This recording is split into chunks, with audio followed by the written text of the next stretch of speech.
it's a job loss. This is 140,000 jobs that were lost. So I'm sorry. That's okay. Just setting it straight.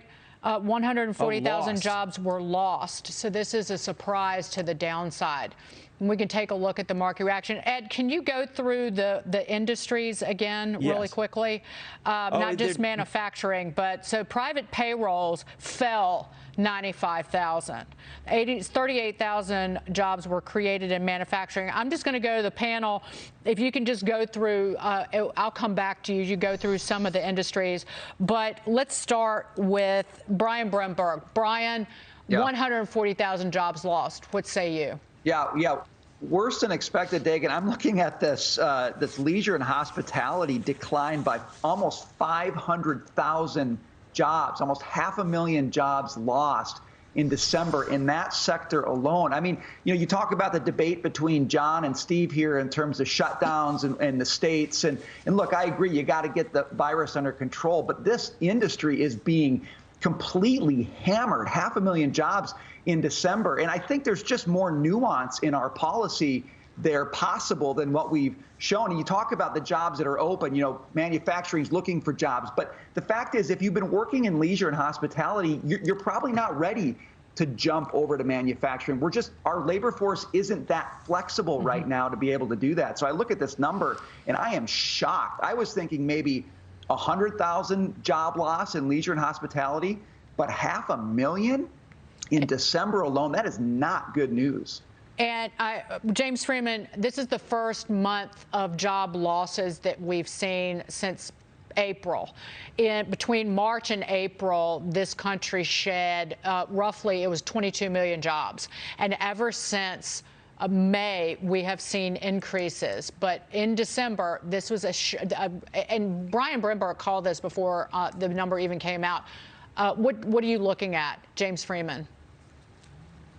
Yeah, it was a remarkable rebound through November, and as you mentioned, it sounds like we'll dig into it, but it sounds like outside of that leisure and hospitality sector, that's basically the target of the government action. This is it sounds like still fairly robust job market, but we've got millions of vaccines that are being distributed and are not being put into arms. So whether you favor lockdowns or don't favor lockdowns, and when you think it's safe to remove them if you favor them, I think that is the big challenge to clear these delays that are happening at the state level for whatever reason. Steve Moore, 10 months of growth in the job market ending with this number. Excuse me, it was 7. I want to note that the payrolls for November were revised higher. The payrolls for October were revised higher. I'll get those actual numbers. But Steve, what do you say?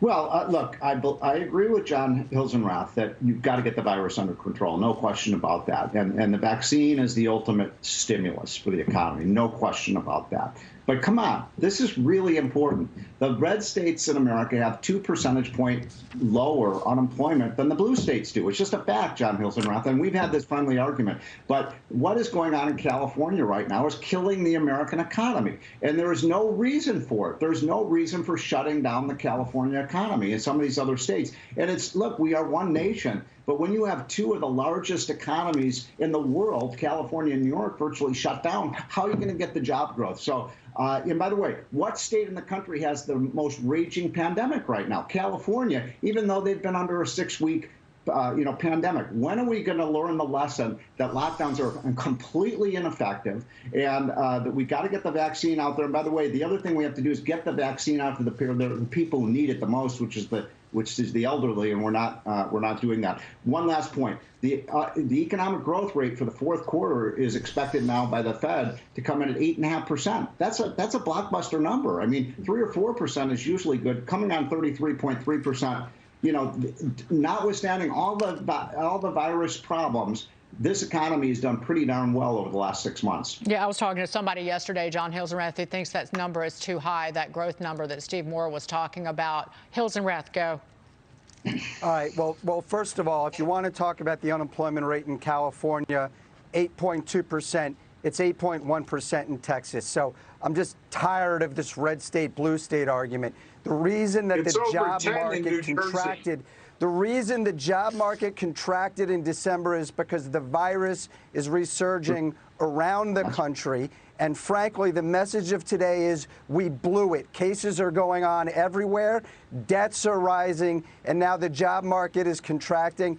As a country, we blew it. I realize the virus is rising in other countries as well, but we had chances to get this thing under control. We blew it, and now we better get that vaccine out there as fast as possible, or things are going to be even worse in January.